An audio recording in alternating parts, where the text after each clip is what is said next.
Hey, hey, hey, hey.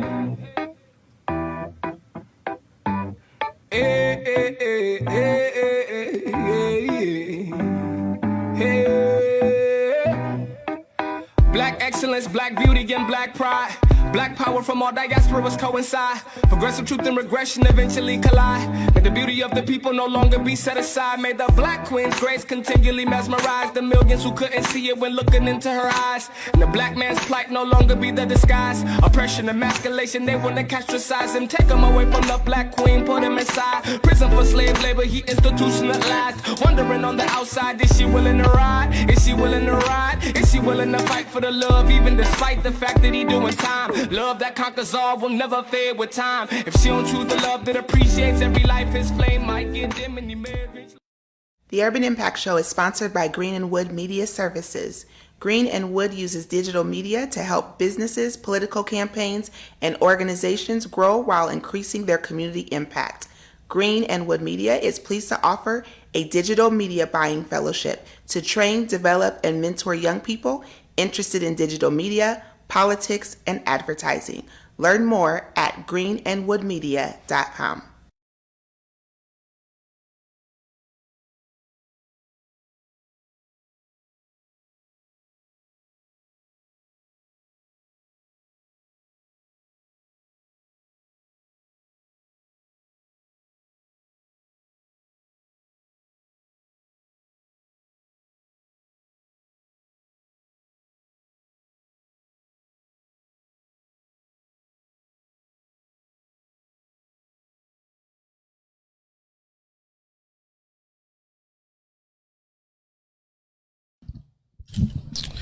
Hi, everybody. Welcome back to the Urban Impact Show. We are live from the studio in Windsor Heights. Man, I cannot see the number for some reason. Maddie, will you just tell me what it is? We are live from the studio. It is 515-996-0326. 515-996-0326 is the number that you can call if you would like to book this space where we are live from. This is available for private events and private bookings, so please feel free to go ahead on and do that. And welcome back to the Urban Impact Show. And I am here with some of our hosts. We got Miss Brittany to my right. What's happening, B? What's up? It feels kind of different being in the studio. We've been out of the studio for like the past 2-3 weeks. Yeah, we've been outside sweating. Yeah, I know it feels good in hot here. It's bright. Like, yeah. I'm Sound happy not working and everything. I'm happy to be back in the studio. I miss the studio and our environment, but I'm excited for today's show. Me too. Mr. Wanda Bradley, you want to come on and bring us in? Tell us what we're going to be talking about today. If I can do it without yawning, I'm sorry, y'all. This is not professional for television. I am just yawning over here because we're just coming off of the end of Juneteenth. Your Delta Red. I do. Lord have mercy. It's a lot of red I have over on my there. Delta Red today. I've got my little bracelet that was given to me. Yeah. Yes. It's cute. Thank you. I mean, it's okay. You know, don't start with me. I ain't that feeling down that we can't go back and forth today, though. I mean, I'm a little tired, but I ain't that tired. I got your back down here, Dorna. I know you do. I ain't man. that tired. Well, today I'm excited for this show because it's been a while in the making. So I've had the pleasure of meeting Miss Edith Crawford, who's is our guest today. She is with the Alzheimer's Association. She's a Des Moines native, mother of 3, grandmother to 7, and great-grandmother to 6. That is wonderful.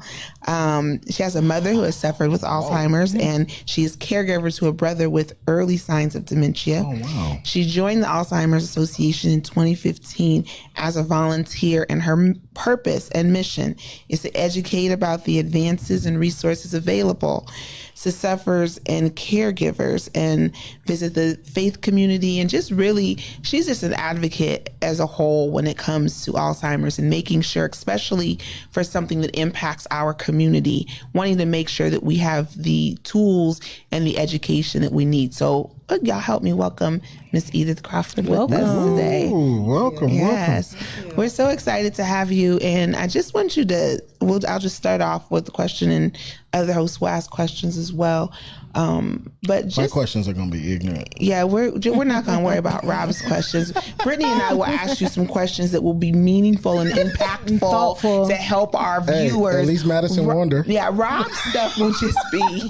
This is what happens when Rob gets tired, y'all. He just Start throwing stuff just things out starts there, coming out, falling out his mouth. You have to excuse him right now, okay? He's tired right now, so you're just gonna see all kinds of things come out of his mouth, just so you know. But I'm prepared for this conversation, so I'm. This is hilarious.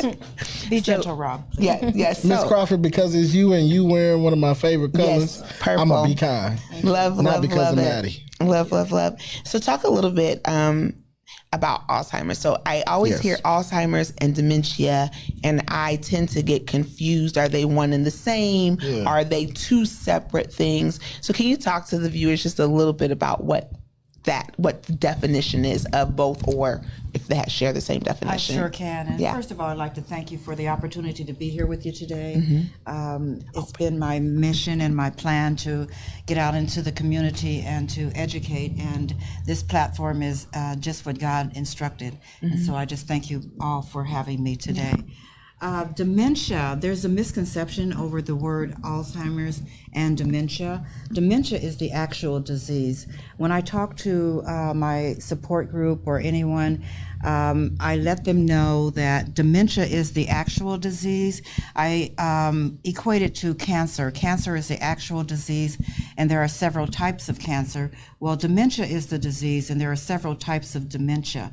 Alzheimer's is the number one, and so therefore people have picked up on it being the actual disease, when in effect dementia is the disease. Okay, that makes sense. Thank you for clarifying So that. let me just make sure I'm clear. Alzheimer's is a form of dementia. It is. Okay. It's symptomatic. There are certain symptoms. There's vascular, which people that have strokes, they have dementia by way of vascular trauma. There's Lewy body. There's frontal tempo. There's just several types of dementia. So what is dementia? Like, what is dementia? It is a decline in. It is an attack on the brain. If I were to put it in simple form, the brain cells are dying, or Gotcha. Eventually will just fade away and be gone, and a person will not have the ability to think for themselves, cognitively, plan, do anything that they normally would do. Got it. So what led you to be so passionate about this disease in particular? Well, my mother had Alzheimer's, and she had it at a time that many years ago, and there were no doctors that were trained. There were no facilities. There wasn't even medication. And so we kind of pioneered it. We were at the beginning when we noticed that she was not our mom. You know, she was not doing certain things, and we just blew it off, you know, that she was tired or whatever. And after a traumatic event, we knew that there was something really serious going on. So when we took her to the doctor, they diagnosed her with Alzheimer's and related disorders. And to me, that's where the misconception comes in the definition of Alzheimer's. Once it was determined that dementia was the actual disease, then it kind of switched around to where it should be, as dementia is the disease and Alzheimer's is the. So I took on taking care of my mom with my family. We went through a lot with not knowing what to do, not knowing how to handle her cognitive decline, her outburst, or her lack of involvement. I took it on that I wanted to find out more. So when I moved back to Des Moines in 2014, after losing my husband, I started working with Home Instead Senior Care Agency, and I went to my first walk in 2015, and I didn't see us there. I didn't see many of us at all, and that bothered me, concerned me, and I wanted to know why. So I joined the association as a volunteer, and I've been growing with it since then. That's how I was when it came, because mine was my mother passed from kidney failure, and it's funny because I went to a walk and I was like, where are the black folks at?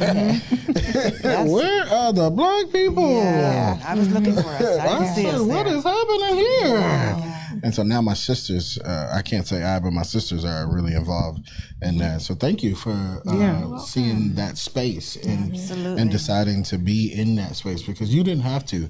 But it's something about our moms that does something to my mom was, I get teary eyed even thinking about her. I know. And she changed me forever. And it's something about that makes you just do something different. Yeah. you know? Different. That motivation was different.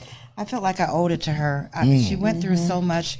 If she had the disease today, there would have been so many resources and medications or whatever available to her. She had none of that. And so I just felt that it was in honor of my mom. I just want to find out everything and shout it to the world what I know. Well, we know that this month is Alzheimer and Brain Awareness Month. And for those of you that didn't know that, that happens in the month of June. Can you talk about some of the things that the association has done? Have there been any activities that have taken place this month for Alzheimer's and Brain Awareness Month? The main activities are building towards the walk. We just had a fundraiser just this past week at Prairie Meadows. The Purple Shura. I have a hard time saying that word, but soiree. Yep, that soiree. word. Yep, that word. And it was fabulous. A lot of fundraising going on right now. They're preparing for the walks that are coming up, and so just awareness, just getting out and speaking and letting people know that there are resources available. And that walk is coming up. Is that right? You have a walk coming up. Is it in October? October 1st is the walk in Des Moines. There's other walks. The website, alz.org, will give you all of the walks that are coming across the state. ALZ. alz.org. So y'all check that out. Let me ask this question really quick. You have given of yourself a lot in these past years. For your mom, for your brother, for the community. What now, outside of your mom, makes you keep coming back? Because this is hard work. People don't understand. Caretaking is hard work. I mean, being a mom, just being a mom is hard work. And on top of everything else, you continue to give of yourself even more. You just keep pouring and pouring back in. Like, where is this motivation coming from? Because somebody's watching that is thinking to themselves, I have nothing left to give. I am tired. I'm worn out. But there is somebody in need that they know. And maybe hearing what motivates you and what moves you may just inspire them to keep going. Thank you for that question. I definitely want to let them know that they're not alone. Even though there were 9 of us, not all at the same time of my mother's children, we felt alone. And I have appointed myself as a caregiver advocate. And I want to plant the seeds. I want to let people know, especially the African American community, know that you are not alone. You don't have to do it alone. Sometimes we have a stigma within our community. A lot of people, I said that. A lot of people would not own up to the fact that they have bias and stigma against this disease. This disease is going to do what it's going to do. You have to educate yourself. You have to be prepared. So I'm prepared to continue to get the word out. My goal, my mission and my goal is to get into the churches. Let me give a plug for the association, if I will. The Greater Iowa chapter of the Alzheimer's Association is a dynamic organization. From the start, when I came on in March of 2015, they embraced me. I started out as a team lead, and then I became an educator. I am on the board, second term, and I am now a facilitator to a support group. I emphasize the support group because as I went out and spoke to the community as a whole, I've been to Creston, Iowa, all over the state. I noticed that the inner city portion of Des Moines did not have a support group anywhere that they could go to get support from each other. There are support groups in Clive and maybe Johnston. I think there's one in Johnston and other surrounding areas, but there wasn't one in Des Moines. So in the most diverse populated area, Had none. had none. But in areas where it is not so diverse, Correct. they were organized. Organized. Okay. Ankeny has a couple. So I took the board. I did a little homework. Went to the back to school bash at Grub Y. Yes, you and did. I made up a little petition. I called it Petition of Interest, and I got signatures. I just asked, would you support a support group in the inner city? And I got 73 signatures. And then I went to the Multicultural Festival with the same sheet, and I got about another 20. And then I went to 5 different locations to inquire as to whether they would host us. And that would be Urban Dreams, Creative Vision, Broadlands, the library, and one other. Oh, Evelyn K. Davis Center. And we launched January 1st of 2020. And by March, we were shut down. So we have our support groups by Zoom right now. And it has been fabulous. The people that are in the support group awesome. are so supportive to each other. I told them in the beginning that when we started the support group, I'm going to need them as much or more than they need me or the support group. And it has turned out that we have bounced off each other, held each other up, cried together, triumphed. We give a praise report when we have praise reports. So it's the support group. We can be found by lz.org, volunteers or support group. Just give a call and find out where we're at so that you can come join us if you need to. So just a question, more so for our viewers. I know with my experience, I've never, I've seen like someone with this disease on TV, but I've never seen it like in person. So just kind of for our viewers that have family members, like what are some things, I guess, to look for, and then what resources can they immediately get? Thank you for that question, because one of the things that we have, and it's really the first thing that I give out, is the 10 warning signs to look for. I happen to have the brochure with me. Those 10 warning signs will help you determine whether the person is just having natural aging episodes or if they're actually a candidate for the Alzheimer's disease or the dementia itself.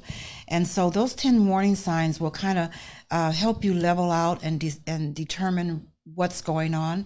One of the things that we talk about is losing the ability to, when you lose your keys, everyone loses their keys. But I slow down when I lose my keys and just let it catch up, but if you don't have that ability and it doesn't catch up and you never find your keys, then, and this is something that's ongoing, then that's a little bit of concern. I like to tell people about my mom. She brings joy to my life even today. When we determined, we let her live independent as long as we could, and but we unplugged her stove so she couldn't cook. So one day I went over to cook for her, and she said, "You need to get somebody in here to fix that stove. It doesn't work." But there was a pungent smell in the room, and she had tried to. She was going to cook her some chicken, and so when she determined she couldn't cook, she put it in the closet. She thought she put it in the refrigerator, but it was in the closet. So that was the final straw where we knew that and at that point she moved in with me. So. Wow. Well, we want to just thank you. I know our time is wrapping up, but can you tell everyone again the website? Because I know the website has great information about the 10 warning signs that you were talking about and other information. Could you give them that website one more time? Absolutely. It's alz.org. Bring the mic real close. We want them to be able to really hear this. alz.org. And then if you put a slash to determine what you're looking for, whether to be a volunteer, whether support groups / whatever you're looking for, but alz.org is the primary website. Yeah, we want to thank you for being Thank with you us so here on the much. Urban Impact Show, giving us this great information. I'm wanting to have you back again. Also, Alzheimer's Association puts articles each month in the Urban Experience magazine, so They you can do. go there. If you forget the website, you can click on it. But they put great information in there so that we are more educated about what's going on, and especially as our parents and grandparents are maturing in age, that we're able to look out for things for them, because I think catching this early is key. Yes. Early And- detection. Yeah, and it makes a difference. So, Ms. Edith, we want to thank you for being Thank you with for us having today. me. Thank you. Thank you Can so I, much. Let me just Yeah. say this really quick. Thank you. The joy of doing this show is we are exposed to so much information. Yes. Yes. Absolutely. Like, I would have never sat down and had a conversation with anybody about Alzheimer's had you not come on this show. Thank you. It's my pleasure. I have to say that early detection, that's the platform I stand on with anyone I talk to. Early detection, any little signs that you're seeing, keep your eye on it. Even if it's the lady that sits in the pew with you, you've noticed the changes in her, just keep your eyes and your ears open. But early detection and the 10 warning signs are primary. Well, thank you. That's the joy of the privilege and the honor that we have to sit in these seats. Thank you all for watching the Urban Impact Show. And we'll be right back with our next guest as we switch from Alzheimer's talking about housing. We'll see you in just a few minutes.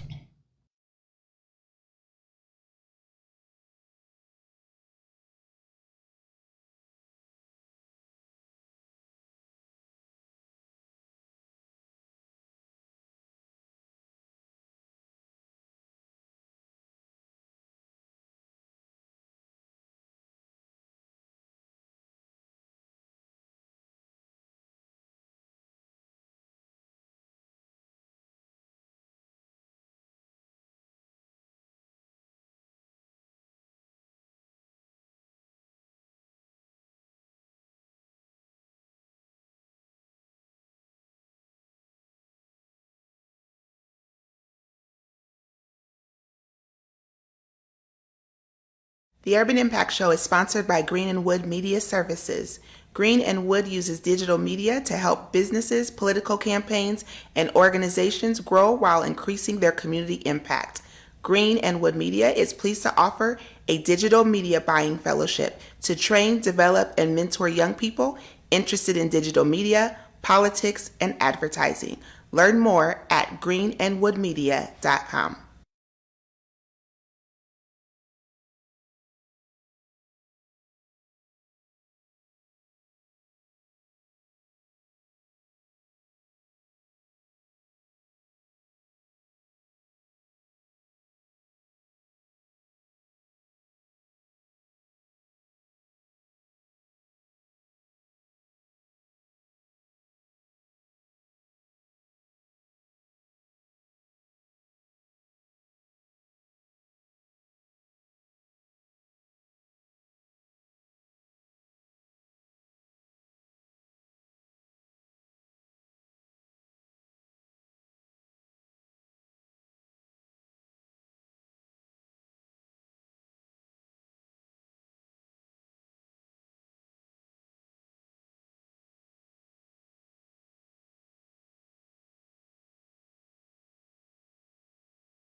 All right, welcome back to the Urban Impact Show, where we are now switching topics.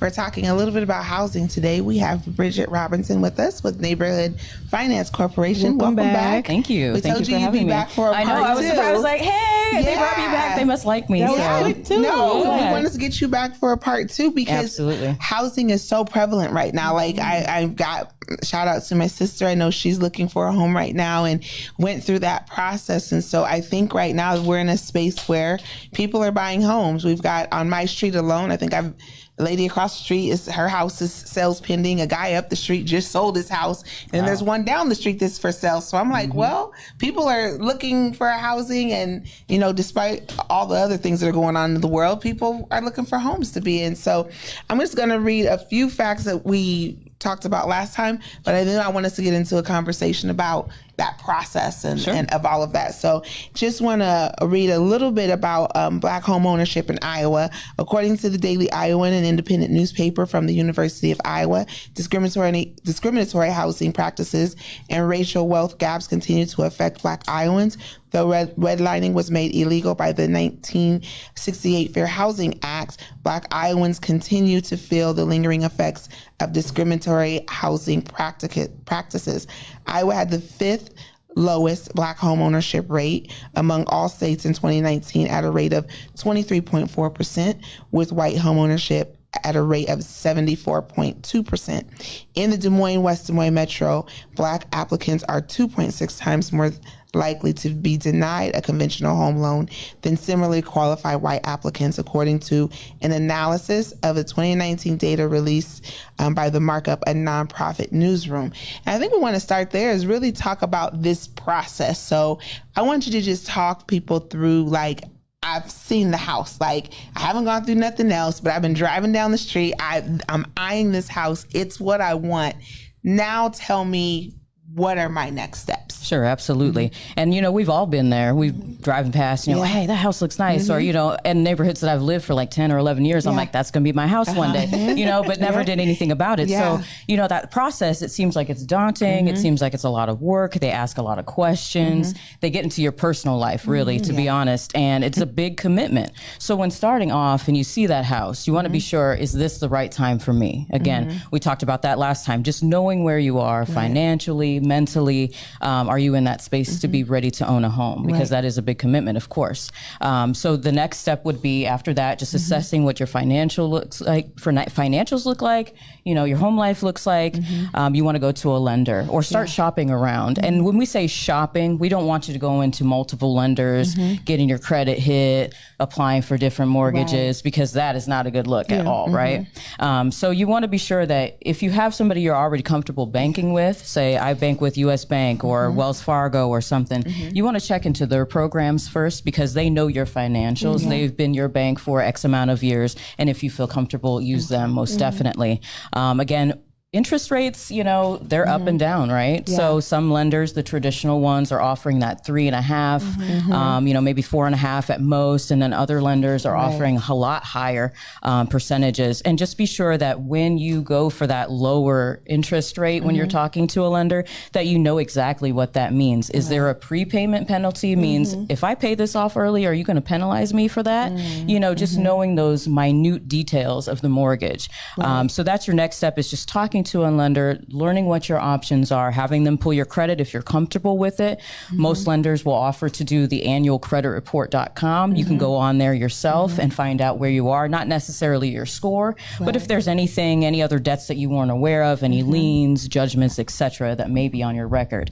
So you want to go to that lender and just talk over the options. Once you find that lender that you're comfortable with, that the payment looks right, say you've got that house is still open, you want to get that pre-approval. So pre-qualification versus pre-approval. I know we've heard that a lot, right? Yes. So a pre-qualification is just basically you telling them information based on what you know best. So they're going to ask questions as far as a lender goes. They're going to ask you how much you make an hour or maybe even a yearly salary. They're going to ask you what your credit and savings looks like. What are you paying now as far as credit cards, car payments, etc.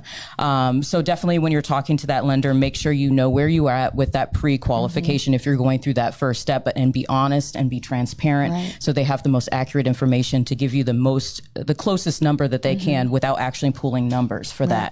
If you're comfortable with that pre-approval or pre-qualification, then you're going to move to that pre-approval. And the pre-approval is the good stuff, right? That's when you can go to that realtor, say, hey, I have a pre-approval, let's put an offer on in this house. Or if you have to make multiple offers, which of course this market, it's going to happen, unfortunately. But that pre-approval is, you get a letter for it, so you can start shopping around. They're like, oh, you actually have a pre-approval letter. We're willing to show you more houses. We're willing to be more flexible with you because you have that hard copy of saying, hey, this lender is willing to take this risk and give you this loan. So that kind of led me to this question. What is a good credit score? Like, so what is, I guess, as far as like getting a good interest rate, what is a good credit score? What's like the average that you have to have just to kind of get your foot in the door to start talking pre-approval and numbers and things like that? Sure. So for example, NFC, Neighborhood Finance Corporation, our threshold at this moment is 680 as a credit score. Most traditional lenders like your US banks, your Wells Fargos, they're going to be doing probably around 620. So they give a little bit more flexibility. NFC is also working on that. So coming in July, I can't say too much. It's like a movie premiere, you know. You can't say too much. But that is also going to be something that they're considering is lowering that credit score. But roughly mortgage lenders, traditional, you're looking at a 620 credit score. Okay. Yeah. And that could mean even if you don't have credit, that's okay. There are steps that you can take, such as getting, I know it sounds bad, but sometimes they'll suggest that you get a credit card. If you've never had credit, put $20 in gas on it, you know, just use it every once in a while and then pay it off, you know, and then that way you can build your credit. 620, if you're below 620, it's not impossible to get that back up. Again, as our last guest said, you know, there's Evelyn K. Davis Center that can help you with the Financial Empowerment Center, getting that credit score up. So it's not impossible if you're not quite to that 620 or that 680. So I would say about 620 to 680 is the traditional where they would get you. What about for first-time home owners? Is that the same credit score? Because I know that program is like has different criteria, but is 620 still going to be able to get you the first-time homeowners? Like things that come with that program? Sure. Yep. 620 is pretty much the threshold even for the first time home buyer. But again, with household income, they have assistance for first time home buyers that will kind of move those numbers a little bit too. So, you know, your debt to income ratio, I know maybe some have heard about that before. Some are more flexible again, but there is that assistance for first time home buyers that even if your credit score isn't at 620, they can get you there in no time and help you out with that. So when you talk about pre-approval, I know you said, you know, pre-approval, you get a certain amount you're pre-approved for. But then does that also include, because I'm learning this as I'm watching my sister kind of go through this process right now, but then there's different incentives they give her, like there's $10,000 towards, I don't know if it's closing costs or things like that, but is that separate from pre-approval, or do they kind of, is that all one package deal? Sure. Most lenders will do that as a package deal. They will take in consideration whatever assistance they may be able to offer, depending on where your household income is at that moment. But most traditional lenders, yes, every lender will look at all the possibilities. Down payment assistance. Again, we hear that a lot. I know Iowa Finance Authority, NFC, there's multiple lenders and institutions that will offer that. That could be from anywhere from $10,000 to $2,500, or depending on what they're able to offer. And then of course, closing costs, it's the same scenario. Household income, they will go by that. And then that will determine whether or not you're eligible for that assistance as well. But typically, if they're a good lender, they're going to see what they can get for you all in one package deal. Because if you're not quite there yet with your 3%, they want to see how they can get you still into that house with that down payment assistance. Not saying that they're going to leave you high and dry, like, oh yeah, you get the assistance, but you have no money in your account after you've gotten the house. If it's a good lender, again, they want to be sure that when you get this assistance, you still have the means to continue on and make your mortgage payments on your own, regardless of this down payment assistance. What are some things, you know, talking to our viewers, what are some things that, like, right now, this is what you should focus on if you want to buy a house in the next, you know, 6 months, year? Like, these are the most important things. Sure. Number one, again, is knowing where you're at and being comfortable financially. A lot of people get into mortgage loans without knowing what they can afford beyond right then and there. You know what I mean? What else is going to come up? The heater goes out, the AC goes out. Unfortunately, we've got a lot of people who come to us and say, I just bought my house less than a year ago. Now I've got flooding in the basement. Now my AC's broken down. Can you help me? So again, just assess all the expenses that could come up with owning home. That's number one. And then number two, keeping your eye on the market, keeping your ears open, hearing what other people are talking about, talking with your peers, talking again with your lender, your bank that you bank with, and talking with friends again about, what's going on in the market, what's available, because again, it changes every day. So that's number two. And then the last one, what I would say is that just be sure that you have all your ducks in a row. When you're ready to go to a lender, make sure that you have that, all your documents ready to roll. You've gotten your situation figured out as far as where your credit should be at, because they're going to ask you just off cuff, what do you think your credit score looks like? And just being prepared and getting those home buyer education courses out of the way. There's a lot of lenders who will give you credit at closing just for taking that ahead of time. So being sure, again, those little things here and there you can do, just little steps here and there you can take just to make sure that you're ready. And when they ask you for those documents, you're ready to roll. Hey, let's go. So, what do I need to have for a down payment? Is there a magic number? Is there, a percentage, that you need to have? Is it vary by your credit score? So what is that kind of magic number for the monies I would need for a down payment for a home? Sure. And there is no magic number anymore, because lenders are so flexible with giving you the down payment assistance costs, assistance and things of that nature. I like to say 3%, just to make sure you have 3% down. We're not looking for 5. That's a little bit much for some people nowadays, especially the house market and what the prices are going for. But 3% is what I always tell people. Make sure you have at least that much. If you want to put more down, you're more than welcome to. But 3%, I would say, is a comfortable number, even with that assistance. Again, you want to be sure you have a few months worth of mortgage built up in your account, ready to roll, just in case something happens. Right. A lot of people, the things that I've been hearing, is when is the right time to shop, or when is the housing market, the best? People are saying now it's not so good, but election year it'll be better. Like, can you talk a little bit about that? Sure. And I have no magic 8 ball, so I don't know what the housing market's going to look like in the next 5 days. Okay. Again, just keep your eye on it. Be willing to compromise too, because there's maybe you want a fireplace and you want a screened in porch, you want a back deck, you got to compromise. You got to be flexible, especially in the areas that you're looking for as well. There are some beautiful gems all over the city, but people aren't willing to invest in those neighborhoods. They're not willing to move in there. Oh no, that's too far away, or that's not the best neighborhood. Again, just keep your eyes open and make that compromise, because we don't know what it's going to look like. I have no idea what it's going to look like. And just watch it. And then again, talk with your peers, make sure you're conversating with people and finding out what they're hearing. So that way that network keeps going for other people who may be first time home buyers as well. So I've got the pre-approval. First I should say I found the house. I went through all the process. I've got the pre-approval. So what does that time frame look like? Because I'm watching this. I keep bringing this lady up across the street, but her house the sale has been pending. It seems like it's just been going on for weeks, and it's still. And I'm looking, and we're like, well, is she selling it? Did it happen or not? But the sign still says sale pending. So once you've found it, you've got everything together, you've got that pre-approval. What kind of next is that time frame for really getting things to be finalized? Well, the big thing is the seller. They're getting so many offers. They may just sit on your offer for a while until something else comes along. Next thing you know, you're out of the running for it. So that's the big number one thing right now is just bid wars. People are bidding against each other. So that's going to take the longest time. It should not take more than, say, a couple of weeks initially for a closing, unless you have programs like NFC that has the renovation piece where, they have to get all the bids in for the work that they want done to the house. So that's going to take a little bit longer. But I would say 2 to 3 weeks tops is the process in a normal type market. But again, with that bidding war starting it off, you never really know. It could take a little bit longer, but that's what I've been seeing recently. Okay. That's good to know. So maybe we'll see if that sign will go away in the next week or so. And houses are being snatched up even before the sign's out in the yard. No, I'm just watching. I just have been amazed by all these houses just in my own area just popping up, and I'm like, well, and people are buying them. I didn't know if this would be a good time for people to buy homes, but they're definitely buying them. Well, I know we only have a couple of minutes left, but I wanted you just to again review just a little bit for our viewers, if this is their first time tuning in, a little bit about Neighborhood Finance Corporation, what you do, and how they can get in contact with you, if they're ready to now make this step. Absolutely. So, yeah, Neighborhood Finance Corporation has been around for about 30, 35 years.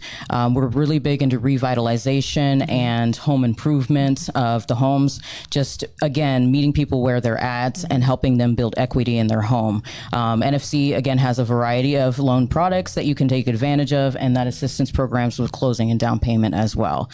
So give me a call, 515-273-1373. If you're interested as a first-time home buyer or someone who currently owns their home at least for a year and wants to do some work on their home, I'm here for you. We've got a J2H class, Journey to Home Ownership class, which is down payment assistance as well, coming up on June 28th. So yeah, keep an eye out. What is that class for? Sure. Journey to Home Ownership is a down assistance payment program for African American community, specifically for them, helping to educate them and overcome barriers in the African American community as far as it pertains to home ownership. So if you attend the class, then you get if you attend the class, you get the certificate, and then you give that to your lender. As long as they're a participating lender with us, or if it's NFC, we just have to have that class, and then you're good to go for that. If you're a first-time home buyer, of course, you have to take that home buyer education, 8 hours in addition to that J2H, but you can get up to $15,000 in forgivable money, depending on if you're in our NFC core area or if you're just in the NFC normal lending How area. long does that certificate last? So say they want to take it on the 28th,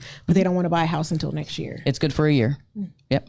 Okay, So that's good to know. And then you mentioned too, monies for if you've owned your home for 1 year and you want to make improvements. What does that process look like? Sure. So if you've owned your home for at least a year, to take advantage of the home improvement or the outdoor restore program that we have at NFC, you just talk to one of our LOs. Again, they'll do as a traditional lender would do, run your credit. There's a little bit difference as far as documents collecting for the outdoor restore program versus the home improvement. Sometimes they need to see bank statements, sometimes they don't. That's the difference of it. But just talk to an LO and tell them your situation, what you're looking for, whether it be, you've already got bids in hand, or what do I do to get these bids and to start that process. So. Okay. Well, no, that's great. Bridget, thank you again you. for coming Thank you by very the much. Urban Impact Thank Show you. to talk to us more about housing. And please remember that you can reach Bridget. Give them your phone number one more time. 515-273-1373. All right. Wonderful. Well, thank you so much. We will be right back with the Urban Impact Show.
Welcome back to the Urban Impact Show, where we have come to the end of the show. It seems like that hour goes by. I know, so fast. So fast, but we've had some really great information. So Brittany and I are just going to share our final thoughts, and then we're going to turn things over to Miguel. Yeah, I think today, I mean, starting the show off talking about with, Roe versus Wade, I think, I don't know, I'm still kind of questioning a lot of things when it comes to, that decision that was made. I want to see where this goes, because I know that there's going to be more to come as far as changes and things, and just kind of how to process everything.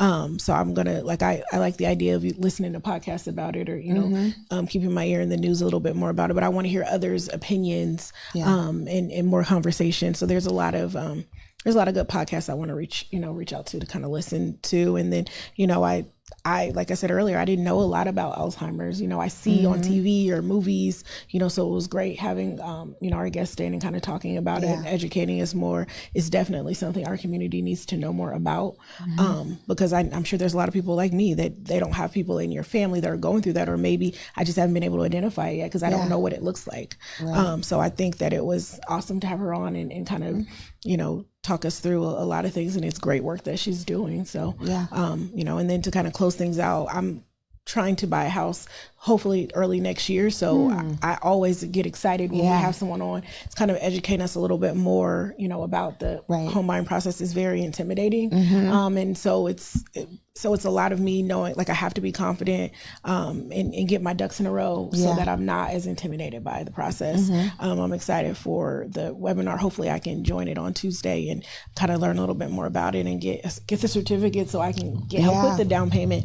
But I just need to be a little bit more disciplined and getting all my ducks in a row so I can be ready. So overall, I think today was a really good show. Yeah, no, it was good. And just for the housing thing, I think it's good to go through a bank or a credit union you have. That's what my sister did. And it seemed to be not such a tedious process for her.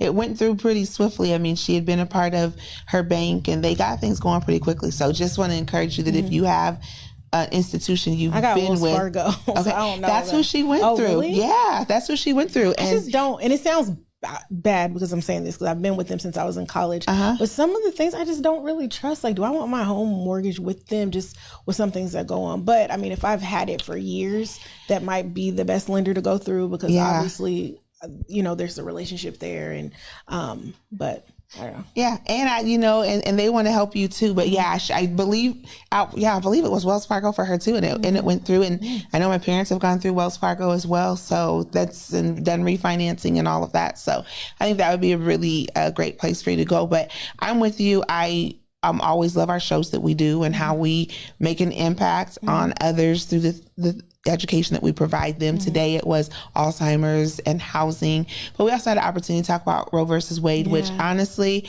I'm still not really feeling talking too much about it because I just feel like we just go through this cycle, as I've said before here in the United States, of we react, we calm down, we react, we calm down. And it's like, what's the next issue? So I think for me to see the seriousness of people, I wholeheartedly believe it's in our vote where we see change take place. And I know we get tired of telling people, go vote, your vote matters. But I think there's the power in the vote because that is saying to people, as history has shown, when Democrats are in rule or Republicans are in rule, it's because people are saying we're not happy with what we're seeing. And so I think the best place for that to do it is in the vote, not knocking anyone who's, protesting or doing some things maybe I wouldn't do in certain places. I'm not knocking that, but I'm saying what we really need to be rallying around and strategizing around is how we're going to vote and how we're going to go in and make a difference that way. So really excited to see how this will all work out with people and how things will go with that. Right. One more thing I wanted to add, and if you don't mind, we are planning for the rest of the year. So if you, as viewers, see some things or have some ideas of hey, we really want you guys to talk about this, or hey, I really have a cause that I'm very excited and passionate about that I want to come on and talk about, reach out to us and let us know. We will find time on our calendar. I know we started to plan for the summer, but as we get into the fall and the winter, let us know what you guys want to hear. This is a show we want to pour back into you guys. We want to be resources, because I know for me, you know, I don't have a lot of other resources. So even as a host on the show, I'm learning too. You know what I mean? So, you know, reach out to us and let us know what you guys want to hear. Yeah, and in saying that, we've got 2 months where we're looking to hear from you, August and October.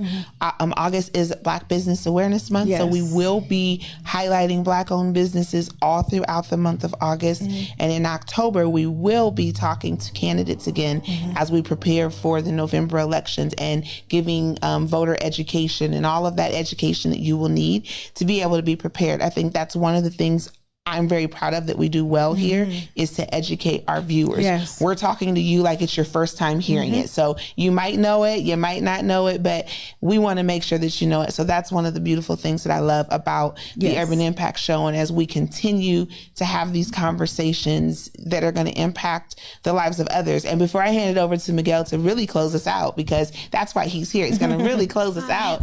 But I want to just quickly give a shout out and a thank you to everyone who supported Iowa Juneteenth. I have not gotten a chance to do that yet. We had an amazing year this year.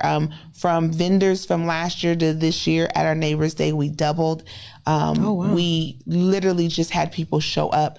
Fundraising grew double One as of the well. things that also, just to kind of jump in really quickly, Tiffany told me she had people from Detroit, like, next year we have to come out to the event. We have to come out and celebrate Juneteenth with you guys. So I thought that was awesome. Yeah. You know, to get other people from other states to come because they want to come and be a part of Iowa's Juneteenth. That's big. Yeah, no, and the thing that we pride ourselves in doing is making sure that, you know, Iowa Juneteenth touches you in some way. Yes. So if you're the golfer, there's an event for that. If you're gospel, there's an event for that. If it's just being down at the park for Neighbors Day, there's an event for that. If it's younger people and you know, culture of color, there's an event for that. So we're trying to make it to where there's events for everyone so that you don't have to be a part of an entire full week of things. But if you like the banquet, there's an event for that. So I just want to tell everyone thank you.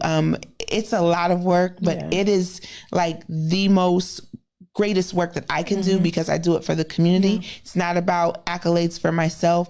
But you have to give yourself a pat on the back too, because that, like, I can't run that. Yeah. Like, I can't even imagine having to plan and run that. And so you did it, and you executed well. And I know you retired just from talking to you, but it didn't look like you retired. You know what I mean? So I think you should, like, I know you're real humble, but you got to really pat yourself on the back because that was great work, and you made it look so easy.